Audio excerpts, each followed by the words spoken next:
ଦୁନିଆଟା କେତେ ଅଜୀବ ନା। ରଙ୍ଗ ଗୋଟେ ଏଣ୍ଡୁଅ ବଦଳାଇବ ଆଉ ନାଁ ହେବ କ୍ଲାଇମେଟ୍ର। କ'ଣ ନା ଏଇ ସିଜିନ୍ରେ ଏଣ୍ଡୁଅ ରଙ୍ଗ ବଦଳାଏ, କିନ୍ତୁ ରଙ୍ଗ ବଦଳାଇବାର ଇଚ୍ଛାଟା ତା'ର ଜନ୍ମଗତ।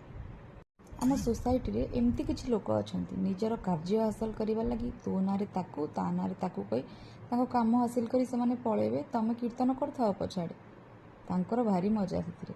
କିନ୍ତୁ ଲୋକ ଚିହ୍ନିବାରେ ଆପଣ କେବେ ଭୁଲ କରିବେନି। ହୁଏତ ଆପଣଙ୍କ ସଂସ୍କାର ଦୃଷ୍ଟିରୁ ଆପଣ କିଛି ନ କହି ଚୁପ୍ ରହିପାରନ୍ତି, କିନ୍ତୁ ଲୋକକୁ ଠିକ୍ ଚିହ୍ନି ନେବେ। ଆଗାମୀ ଦିନରେ କାମ ଦେବ ଯେ ଆପଣ ତାଙ୍କ ରଙ୍ଗ ବଦଳାଇବାର କୌଣସି ତାତ୍ପର୍ଯ୍ୟ ବୁଝିପାରିବେ ନାହିଁ, କିନ୍ତୁ ସେମାନଙ୍କର ରଙ୍ଗ ବଦଳାଇବା ପଛରେ ଥିବା କାରଣଟା ସେମାନଙ୍କୁ ବହୁତ ଆନନ୍ଦ ଦିଏ।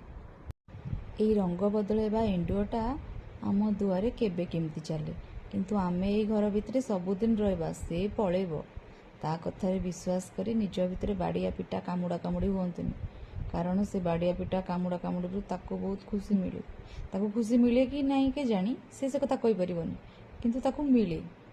ସେଥିପାଇଁ ଚେଷ୍ଟା କରନ୍ତୁ ଦୁନିଆରେ ସମସ୍ତଙ୍କ ସଙ୍ଗେ ମିଳିମିଶି ରହିବେ, ସମସ୍ତଙ୍କୁ ନିଜ ସ୍ନେହ ଶ୍ରଦ୍ଧା ସମ୍ପର୍କରେ ବାନ୍ଧି ରଖିବେ। କାହା ପଛରେ ଗପନ୍ତୁନି। ଖରାପ ଲାଗୁଛି ତ ମୁହଁରେ କୁହନ୍ତୁ, ଡର କ'ଣ ପାଇଁ?